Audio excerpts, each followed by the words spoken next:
de los viveros o operadores de material de propagación. Así que bueno, la idea es comentarles un poquito de qué se trata y bueno, cuáles son las novedades al día de hoy. ¿Se escucha bien? Sí, perfecto.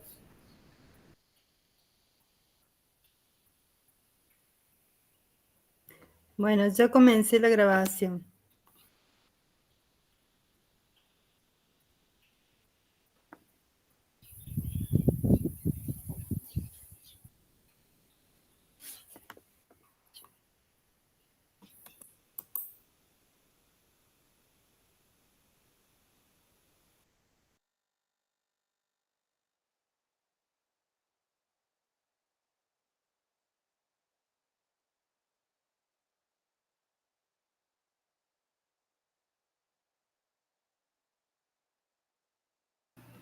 Ahí está. Avísenme si se ve bien, ¿sí?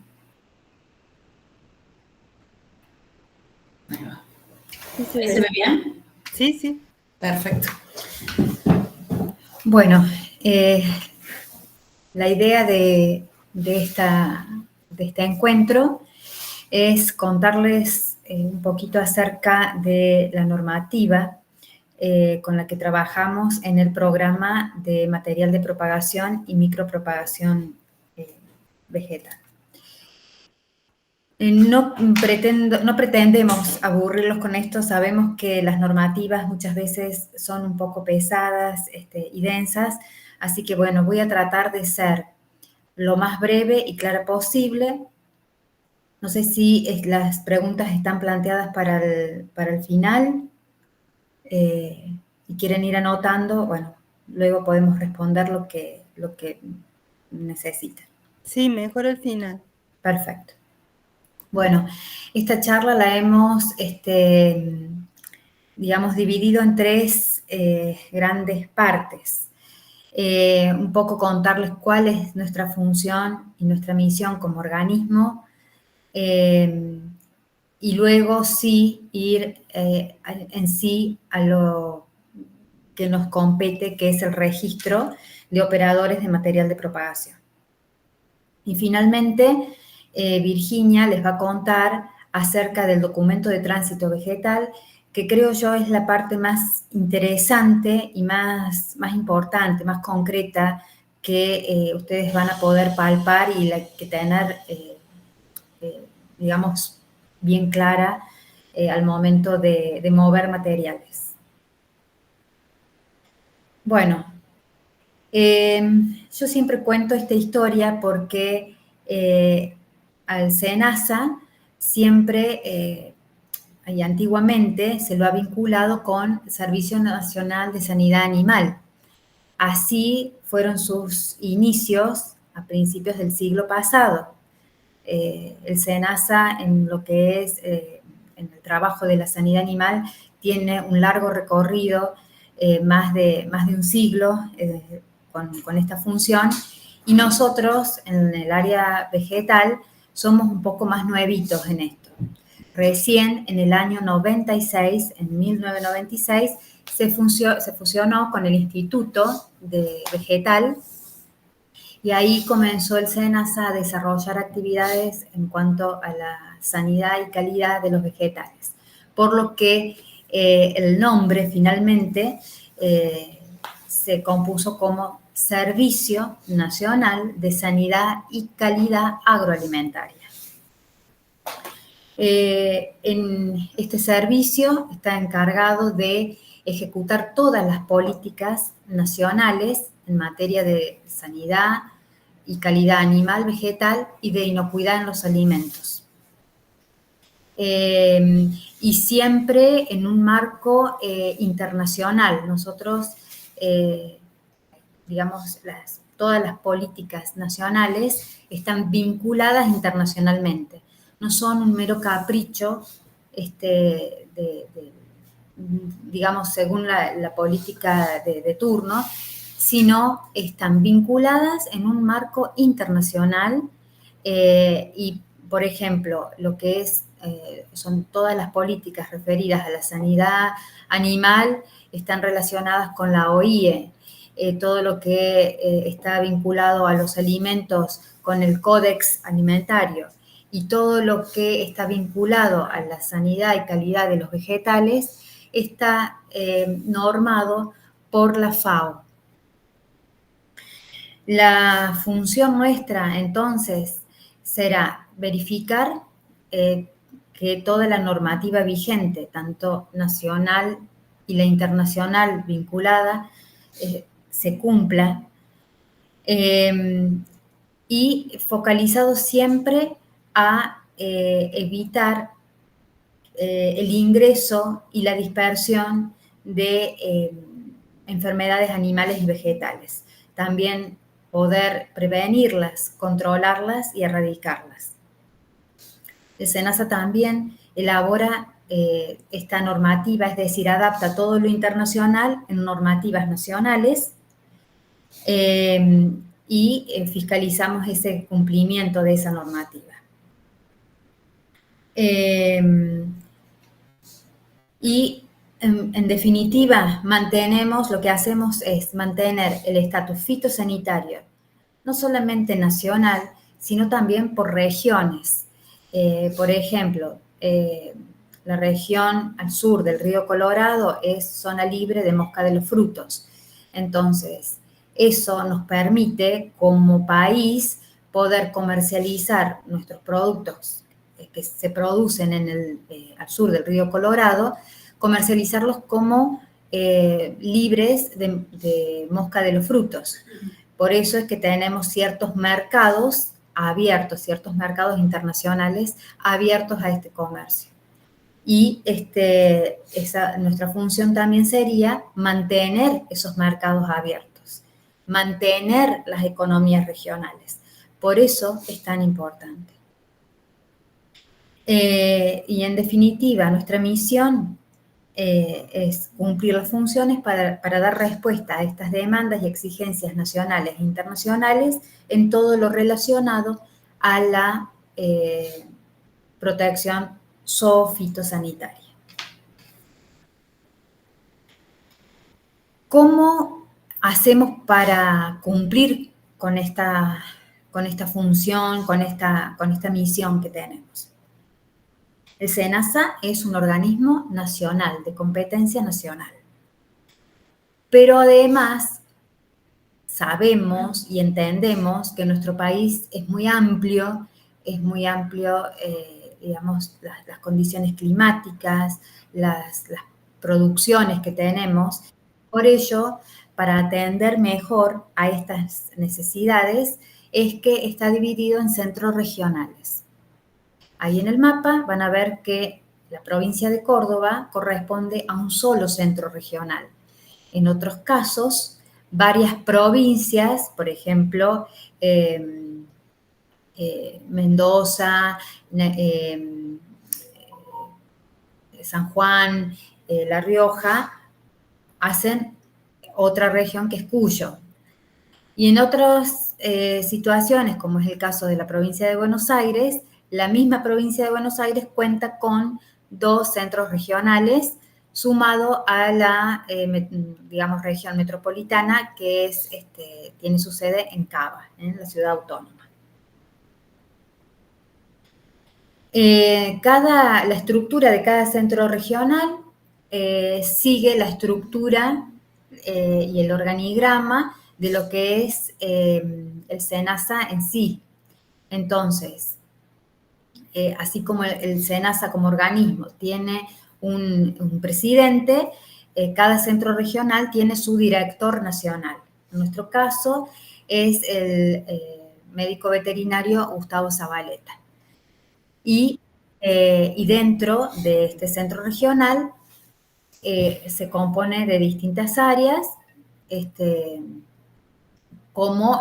digamos, como su estructura nacional, digamos. Las direcciones nacionales en cada provincia está representada por coordinaciones. Nosotros dependemos de la coordinación de protección vegetal. Entonces, todo lo que sean habilitaciones, inscripciones y demás se tramitan con la Coordinación Regional de Protección Vegetal aquí en Córdoba. Bueno, eso a nivel general. Vamos adentrándonos un poquito más a lo que es la materia nuestra, que es el Registro Nacional Fitosanitario de Operadores de Material de Propagación, Micropropagación y Multiplicación Vegetal. Lo que normalmente llamamos el RENFO, y a lo que nosotros llamamos operadores, es lo que en la jerga común denominamos viveros, ¿sí? Este registro surge a través de la creación del Programa Nacional de Material de Propagación, por una normativa también nacional. Entonces, ese programa es el que regula de alguna manera la inscripción en este registro y todas las normativas y modificaciones que surjan para poder, digamos, cumplimentar nuestra función, es decir, proteger esta sanidad en los materiales de propagación. Entonces, en síntesis, hay mucho marco normativo, pero lo vamos a centrar en esto, en quien nos da la posibilidad de existir, que es el programa, es a través de la resolución 203, y este programa es el que resuelve a través de la resolución 1678 del 2019 cómo realizar las inscripciones y el seguimiento fitosanitario de los viveros. En este slide destaco esta normativa que es una de las normativas internacionales, que es la que nos ayuda a tener un glosario único, es decir, que cuando nos referimos, por ejemplo, a plagas cuarentenarias, nos estamos refiriendo a plagas que no están presentes en un determinado territorio, ya sea nacional o en algún, digamos, territorio determinado. Esa terminología está determinada en el glosario de términos fitosanitarios que efectúa la FAO, ¿no? Es la normativa NIMS 15, es una de las normativas internacionales que es la base nuestra y la que permite que en todos los países hablemos un mismo idioma. Bien, avancemos. No los voy a aburrir con esto, solamente contarles que la que rige nuestra función en las inspecciones, en la fiscalización, en los controles de los viveros, es la resolución 1678 del 2019. Tiene ciertas partes claves que, bueno, ustedes a lo mejor en algún momento van a tener que buscar.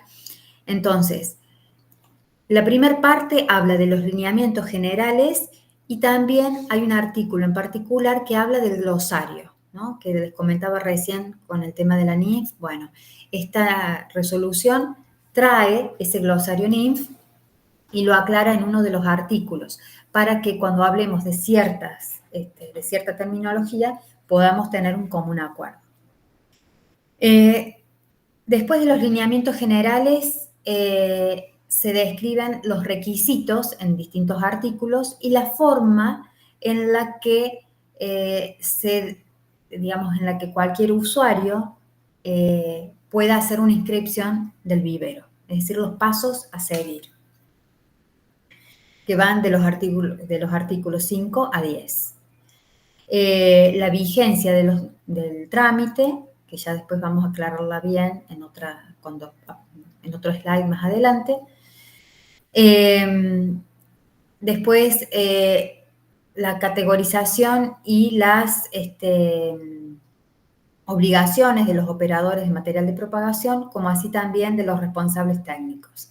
Ahí están detallados los artículos en donde se ocupa de de cada actor de esta cadena, operadores y responsables técnicos, y 3 puntos más en particular: requisitos para la comercialización de los materiales, requisitos específicos según el tipo de categorización de los materiales de propagación y disposiciones generales. Todo eso está abarcado en la resolución 1678, en la normativa vigente nuestra. Recién les comentaba hay un apartado sobre requisitos técnicos específicos. ¿Por qué?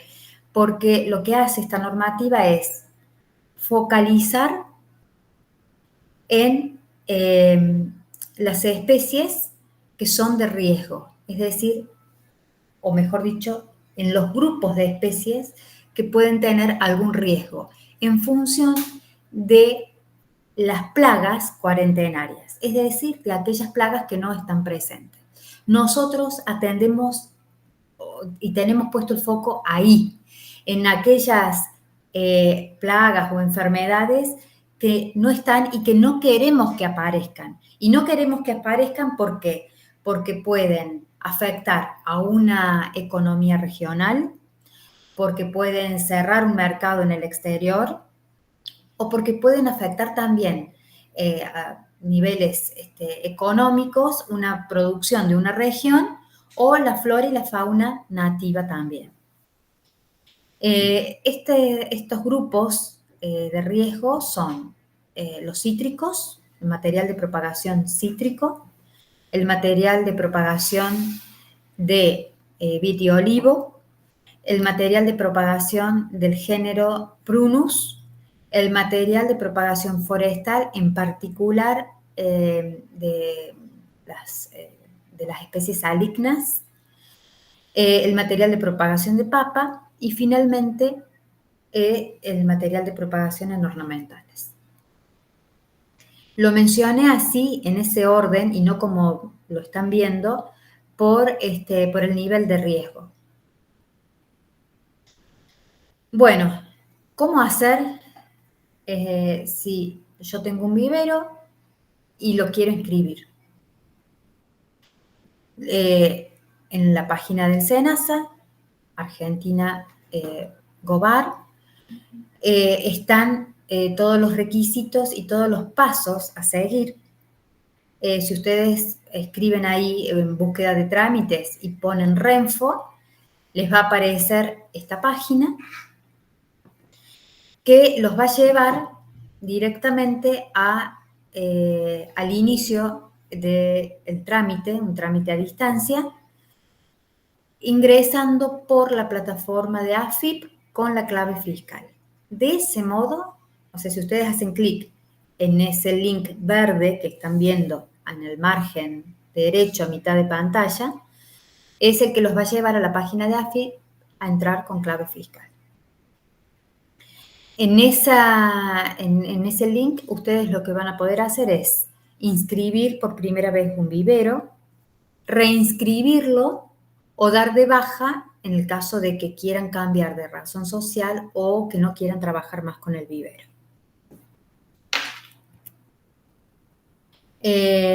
Bueno, ahí está lo que yo les comentaba recién. Ingresan por la página de AFIP con clave fiscal. Bueno, nos quedó, tengo que volver un pasito atrás porque, bueno, ¿quiénes están obligados a hacer este TAD? ¿No? Todos aquellos operadores, multiplicadores que vendan, que produzcan, que sean intermediarios y también a los de uso propio, por ejemplo, aquellos coleccionistas, todo aquel que necesite mover el material de propagación. Es un trámite que es gratuito y que generalmente es bianual. Y cuando es anual, solamente por primera vez para los casos de operadores productores. Entonces, si yo me voy a anotar hoy por primera vez tengo un vivero productor, soy operadora, productora, tengo que volver a inscribirme, reinscribirme el año que viene. Y luego, como todos, cada 2 años. Bueno, aquí un poquito más de lo que les comentaba, la categorización de los operadores, es decir, los operadores productores y los no productores. Dentro de los no productores tenemos los mercados concentradores o ferias, que aquí en Córdoba no hay, los mercados mayoristas y los minoristas. Todos están obligados a inscribirse en el RENFO. Algunos con categoría A y otros será la categoría B. ¿Cuáles son las obligaciones que tiene el operador? Al principio de la charla les comentaba la necesidad de saber y conocer esta normativa que les va a permitir mover el material. Entonces, todos los operadores están obligados a emitir el documento de tránsito cada vez que quieran mover material de propagación. Conservar la constancia del solicitante del DTB. Eso es en cuanto a la cuestión documental. Y en cuanto a la cuestión física del predio, el predio tiene que contar con límites claramente definidos, tener condiciones de limpieza en general y desmalezado, a fin de poder minimizar los riesgos fitosanitarios y de ingreso de plagas. No puede hacer venta ambulante, y en el caso de los viveros productores tienen que contar con un responsable técnico, ingeniero agrónomo o forestal, o en el caso de viveros productores ornamentales puede ser también un técnico universitario. Otra de las obligaciones en el caso de los operadores productores es contar con un libro de registro de novedades donde asienten todos los controles, digamos, de agroquímicos, de actividades que realicen en el vivero,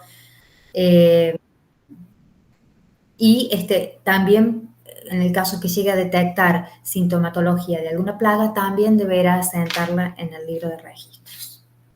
Ese libro de registro, no solamente el operador tiene que hacer los asientos, sino también el responsable técnico y después el personal de SENASA, los inspectores, cada vez que van al vivero también hacen sus asientos y observaciones en ese libro.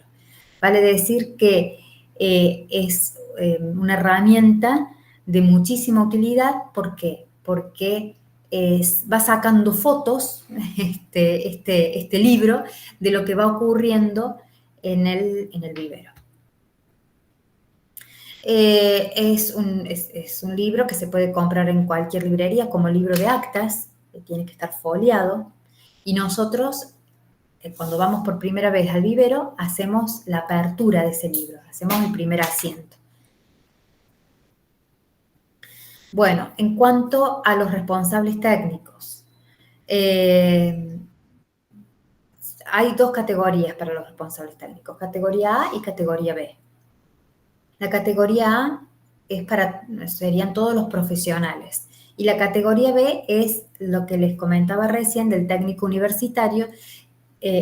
Ambas categorías deben contar con matrícula habilitante y con el curso de responsables técnicos que dicta el SENASA. Y es un curso de renovación bianual obligatorio. Es decir, que para poder seguir siendo responsable técnico de un vivero, cada 2 años se debe hacer el curso de actualización. Bueno, aquí algunas de las fotos que hemos tomado en distintos tipos de viveros. Viveros comerciales, viveros también de investigación. Y lo que, ¿qué cosas vemos? Bueno, fundamentalmente hacemos una fiscalización técnica, recorremos el vivero, recorremos el estado sanitario de las plantas, lo que les comentaba recién, que el vivero conserve los límites del establecimiento bien definidos, resguardados, que sea un vivero en buenas condiciones de limpieza, desmalezado. Y también verificamos el estado sanitario de las plantas, que estén sanas. Si vemos alguna sintomatología extraña, podemos llegar a tomar muestras y enviarlas al laboratorio para su análisis, al laboratorio siempre oficial. Cada muestra que nosotros tomamos como funcionarios públicos es una muestra oficial. Y esa muestra debe analizarse únicamente en laboratorios autorizados y aprobados por el SENASA. Además de hacer una inspección física, también hacemos una inspección documental, como está mostrando la fotografía a mano derecha. Ahí hacemos un chequeo de los documentos de tránsito vegetal, que estén correctamente emitidos, que hayan sido correctamente cerrados. Bueno, Virginia les va a comentar los distintos estados de estos documentos y qué cosas tenemos que tener en cuenta para trabajar con ellos de manera eficiente y correcta. Bueno, aquí las dejo entonces con la tercera parte de esta charla, que les va a contar Virginia sobre documentos de tránsito vegetal.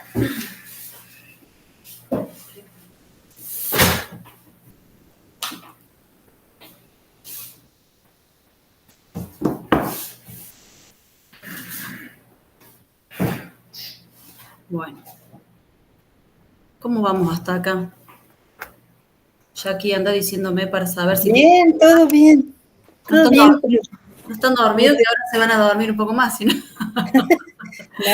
hay ningún problema. Saber si hay, porque ahora cambiamos rotundamente de tema, lo vamos a hilar con el anterior, pero la idea es poder cerrar las dudas que haya hasta acá. Pensaba como para no pasar al tema siguiente si hay algunas dudas claves. Aprovechar a Flor que está acá.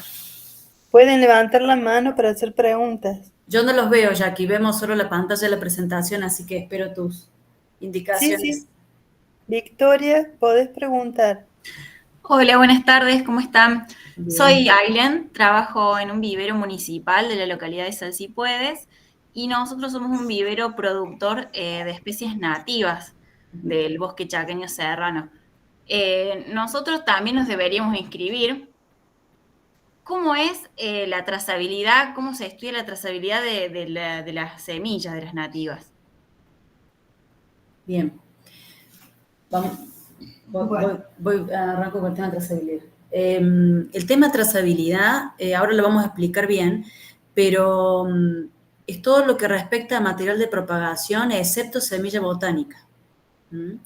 Porque todo lo que respecta a semilla botánica está en el ámbito de aplicación del INASE, no del SENASA. ¿Sí? Entonces, ya después vamos a... Todos conocen el INASE, ¿no? Instituto Nacional de Semillas. Es nuestro organismo hermano, ¿sí? Y ellos están más que nada, digamos, enfocados a todo lo que es registro de variedades y más que nada todo lo que es la parte de cultivares y todo eso de semilla botánica, ¿sí? Nosotros yo ahora con el documento de tránsito voy a explicar lo que es trazabilidad o cómo es nuestra medición de trazabilidad, pero respecto a la inscripción, sí. Como vivero, productor, estás obligado a estar inscrito en el registro Renfo. También vas a necesitar el Registro Nacional de Productor Agropecuario, que es el RENSPA, no sé si lo han escuchado nombrar. Y con esos dos ya vas a poder mover tus plantas. Pero bueno, la trazabilidad de cuanto semilla a la trazabilidad, le puedo responder yo. Dale. Victoria, el INASE exige que vos estés inscripta como vivero. Sí.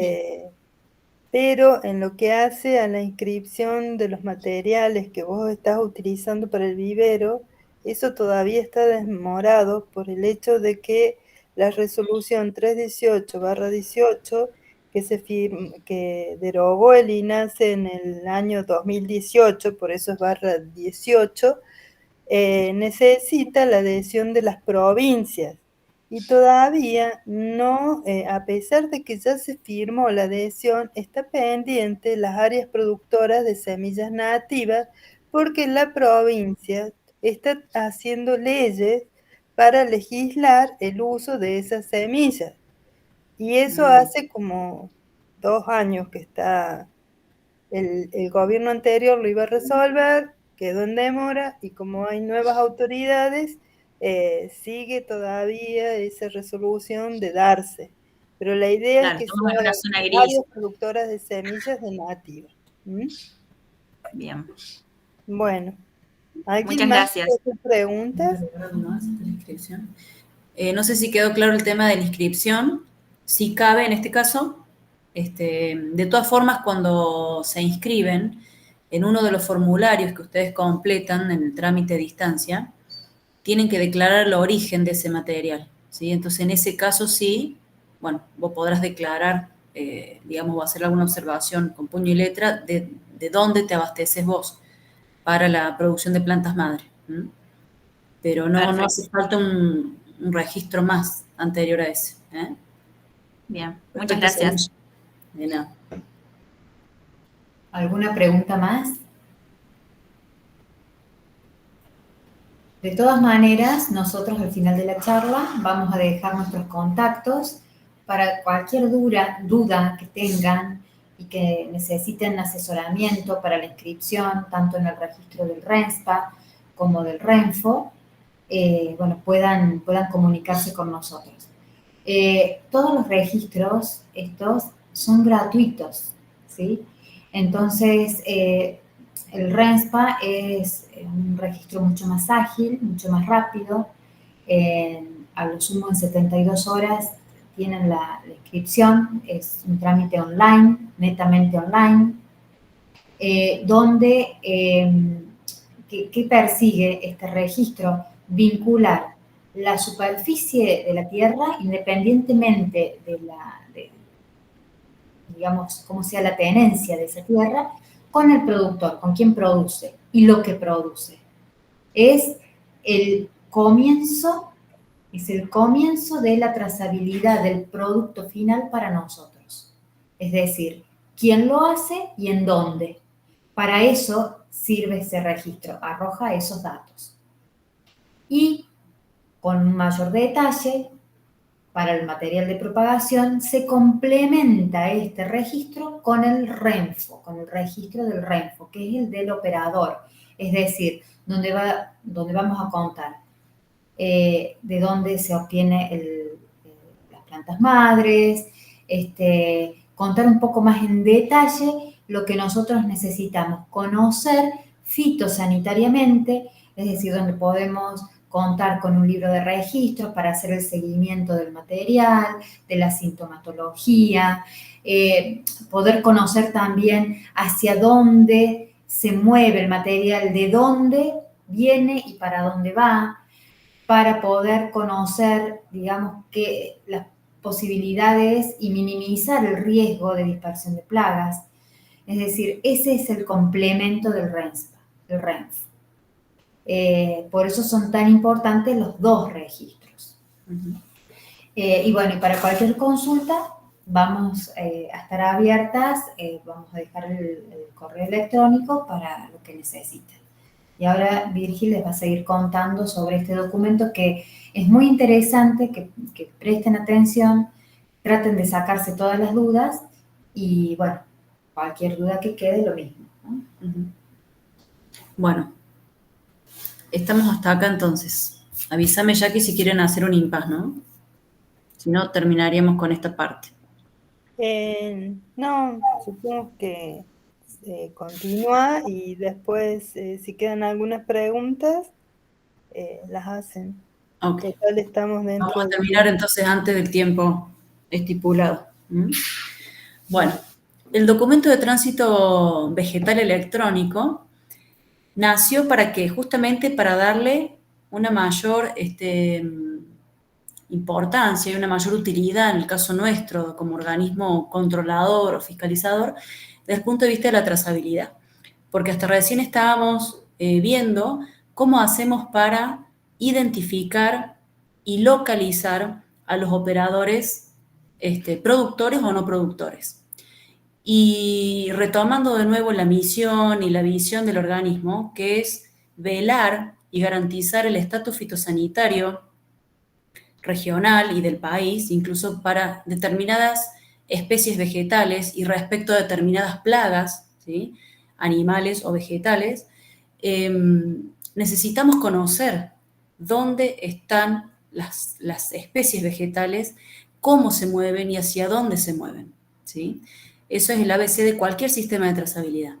Entonces, si nosotros como organismo no conocemos en dónde se están produciendo o en dónde se están comercializando estas especies y qué tipo de especies se están moviendo, es decir, como veíamos antes, los grupos de riesgo, nosotros los tenemos categorizados por grupo de riesgo, entonces quizás es más importante por la plaga asociada que tiene un conjunto de plantas cítricas, ¿sí?, que el mismo conjunto de plantas ornamentales.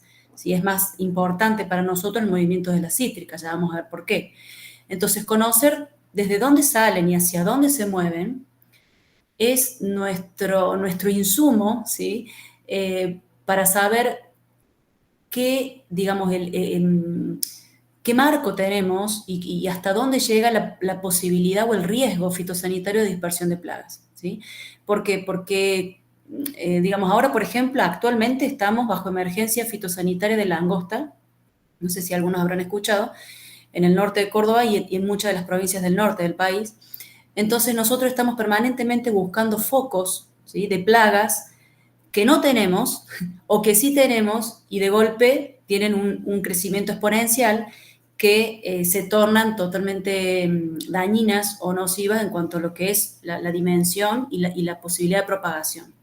Entonces, nosotros, si no sabemos o no conocemos dónde están estos viveros, entre comillas, estos operadores, no vamos a poder marcar nunca un foco, ¿sí?, o una sospecha de alguna plaga o insecto cuarentenario para poder contenerlo y evitar su dispersión.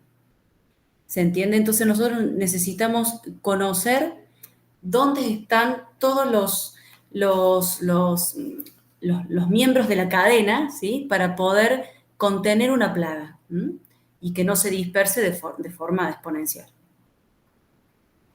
Para ello nació el documento de tránsito vegetal como una herramienta netamente del SENASA, justamente para aplicarlo a la trazabilidad. Nació bajo la resolución SENASA 31 en el año 2015, ¿sí?, en la cual viene a respaldar, ¿sí?, fitosanitariamente la mercadería, vamos a llamarla mercadería, que se está transitando, ¿sí?, de un origen a un destino determinado. Entonces, el documento de tránsito vegetal, ustedes tienen una fotito ahí a mano derecha, para que lo conozcan. En realidad se emiten 2 hojas del documento, pero consta de todas esas partes que ustedes ven. Por ejemplo, a grandes rasgos tenemos los datos de la procedencia, los datos del destino, ¿sí?, del material.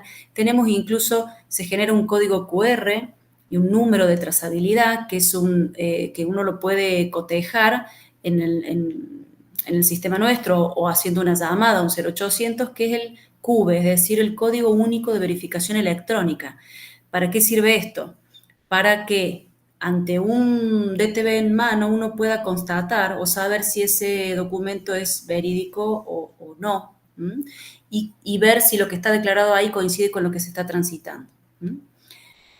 Después tenemos en la parte del medio del documento el detalle de la mercadería o el material de propagación que se está trasladando, tanto el qué, es decir, qué producto, la variedad, en qué se está trasladando, en qué tipo de envase, qué cantidad, qué peso. Y luego tenemos abajo en la parte inferior del documento los datos del transportista o la empresa transportista, ¿sí?, los datos para el cierre del documento, ya esto lo vamos a explicar más adelante, y en el caso que, bueno, la conformidad del solicitante, es decir, quien está queriendo realizar el tránsito, tiene que dar conformidad de lo que está subiendo a un camión y trasladando, y después está reservados los lugares para lo que son la intervención de SENASA, tanto en origen como en destino, en el caso que hubiera una intervención fitosanitaria por parte del organismo. No es en todos los casos, ¿sí? Solo en algunos casos. Y en la parte inferior, bien abajo, tienen una planillita donde dice controles. Esos controles no solamente son de SENASA, sino que puede ser en cualquier puesto de control, ¿sí? Que existe en alguna ruta, camino, lo que fuera, ya sea gendarmería, policía caminera, y bueno, mismo SENASA si está en un operativo. Así que bueno, está reservado para cualquier control que se encuentre, digamos, bajo fiscalización. Entonces, ¿qué es el documento de tránsito sanitario vegetal electrónico? Es un único documento válido que ampara el tránsito de productos, subproductos y derivados de origen vegetal, nacionales o importados, incluidos en el ámbito de aplicación de la norma. El documento de tránsito vegetal viene a reemplazar lo que se llama el remito electrónico de AFIP. ¿Por qué? Porque cuando surgió el DTB como tal, a partir de SENASA, bueno, obviamente que tiene un potencial gigante, entonces terminó en un acuerdo o convenio con AFIP, ¿sí? Bajo la resolución SENASA 4297 en el año 2018. ¿Por qué aclaro esto? Porque más allá de ser una herramienta fitosanitaria de trazabilidad para el SENASA, estamos en un 50% de responsabilidad, ¿sí? En la utilización de este documento. El otro 50% corresponde a AFIP. Entonces, esto ayuda a ordenar todos los movimientos de material de propagación y evitar desvíos fiscales y fitosanitarios. Entonces, reemplaza al remito de AFIP, no a la factura, al remito. Es decir, que un camión puede transitar con plantas que estén en la órbita del uso obligatorio del DTB y tienen que llevar el documento de tránsito vegetal y la factura, ¿sí? No hace falta que lleve el remito. Bien. Bueno, este marco normativo que se despliega acá es el que está publicado en la página, después lo pueden ver tranquilos. Simplemente quería hacer mención a la resolución AFIP 4297 del 2018, la que les comentaba recién, que bajo el convenio SENASA-AFIP. Luego tenemos la resolución 31, que es la que obliga al uso de DTB para determinadas especies, porque no todas están incluidas, ya vamos a ver cuáles. Luego la resolución SENASA 27 del 2019 es la que obliga al uso del DTB para todo tipo de material de propagación, y es la que está estrechamente relacionada a la inscripción en el RENFO. Luego tenemos la resolución 930 del 2009, esta es un poco más viejita. Esta hace referencia a la obligación de la cobertura en todo lo que son especies cítricas dentro de los viveros. Necesitan estar cubiertos y aislados de otras especies vegetales, todo lo que es plantas cítricas, tanto para fruta como para ornamental. Y luego tenemos la resolución SENASA 423 del 2014, es la que hace referencia al RENSPA, es decir, el Registro Nacional Sanitario de Productor Agropecuario, el que comentaba la ingeniera recién, respecto a la obligación de estar inscrito en este registro todo aquel productor, ¿sí? Agrícola o productor ganadero o productor de establecimientos mixtos. Bien. Bueno, acá les quiero contar un poquito en qué se basa el listado que el SENASA propone para el uso obligatorio de DTB en determinadas especies vegetales. Las especies vegetales que están incluidas en el listado son aquellas que han pasado previamente por un análisis de riesgo, ¿sí? Y bajo ese análisis de riesgo amerita estar regulado el tránsito de la trazabilidad de esos materiales. ¿Por qué? Porque están asociados a plagas cuarentenarias reglamentadas o no, ¿sí? Por ejemplo, en el caso de el tránsito de algodón, ¿sí? Materia prima o subproducto, tiene que ver con el riesgo fitosanitario de dispersión del picudo algodonero. No sé si lo han escuchado nombrar, pero es una plaga devastadora de los cultivos de algodón. Entonces, como cada provincia tiene su estatus sanitario definido, ¿sí? Tanto libre de la plaga como con presencia de la plaga, imagínense que nosotros no podríamos hacer oídos sordos ni vista ciega a un movimiento de un camión que lleva algodón en bruto de una zona con presencia de plaga, ¿sí? Productora, a otra zona productora sin presencia de la plaga. Ese tránsito, ¿sí? Esa trazabilidad está regulada, está reglamentada y se fiscaliza y se controla, ¿sí? Imagínense que ese tipo de movimiento debería estar prohibido, ¿verdad? Porque estaríamos atacando, es decir, estaríamos dejando totalmente vulnerable, ¿sí? De la plaga una zona que está libre de la plaga para producción de algodón. Y les ejemplifico aún más. Fíjense lo importante que es tener un estatus libre de una plaga, porque eso a su vez, en lo que respecta a economías regionales, por ejemplo, Córdoba, al ser una provincia libre de la plaga, permite en zonas productoras de algodón ser superficie dedicada a la producción de semilla libre de una plaga cuarentenaria. Y Córdoba mismo abastecer de semilla a otras provincias, ¿sí? Para poder sembrar en donde sí tienen la plaga. Entonces, ser libre o tener un estatus libre nos permite incluso darle importancia y darle una importancia económica a las zonas de producción, ¿sí? Regionales, que otras que tienen la plaga no tienen esa posibilidad. Y eso ustedes llévenlo también a nivel país, porque nosotros como país libres de ciertas plagas nos permite comercializar mejor a nivel mundial. Entonces, cuando hay intercambio de mercadería entre países, el juego está en qué plagas tengo yo y qué plagas tenés vos, ¿sí? Y en base a eso se dan o no las operaciones comerciales. Y acá entre las provincias pasa lo mismo. Hay que saber qué estatus fitosanitario tiene cada región para no estar moviendo, ¿sí? Material que esté asociado a una posible plaga y estar infectando o infectando otras zonas.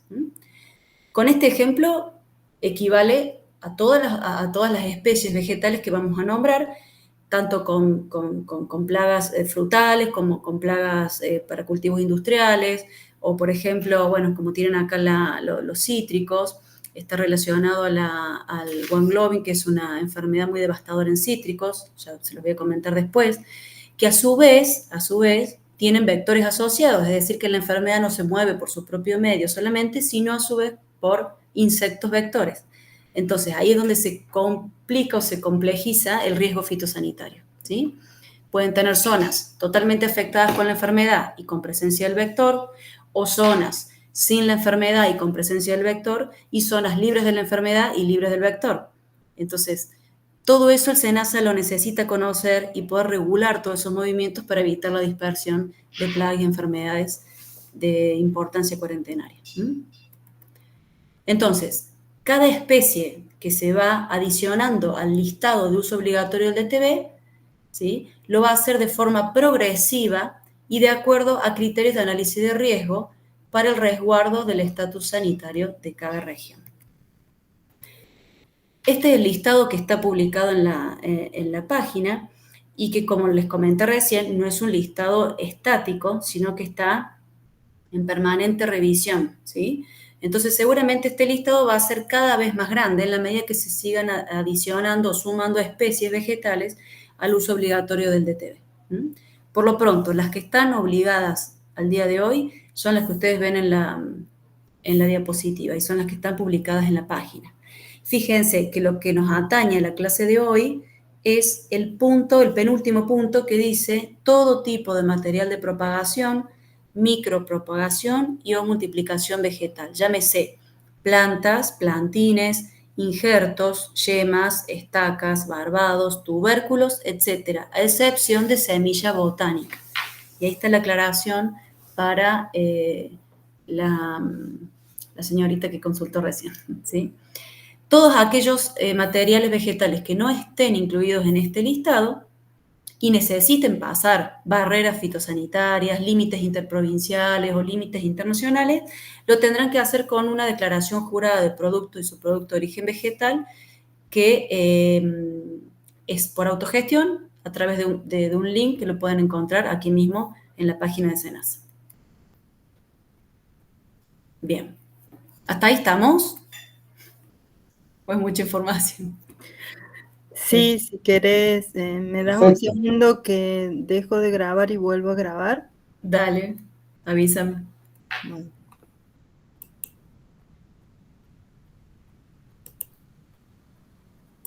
Si hay alguna preguntita antes.